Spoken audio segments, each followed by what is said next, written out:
శ్రీమాత్రే నమః. తాంబూలాలు ఇచ్చుకునే విషయంలో ఒక రహస్యం చెప్తున్నాను, జాగ్రత్తగా వినండి. కనీసం 5గురు ముత్తైదువులకి మీరు తాంబూలం ఇచ్చుకోవాలి, లేదా 5గురు ముత్తైదువుల ఆశీర్వచనం తీసుకోవాలి. ఈ 5గురు ఎవరు అంటే, మొదటి ముత్తైదువ గౌరీదేవి, ఆవిడే పార్వతీదేవి, పసుపు కుంకాలని నిలబెట్టే తల్లి. రెండవ ముత్తైదువ లక్ష్మీదేవి, ఐశ్వర్యాన్నిచ్చే తల్లి.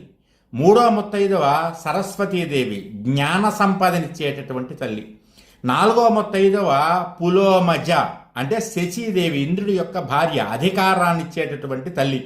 ఈవిడికి ఉన్నటువంటి పుణ్యం వల్లే ఇంద్రుడు స్వర్గాధిపతి అయ్యాడు, లేకపోతే ఇంద్రుడికి అంత శక్తి లేదు.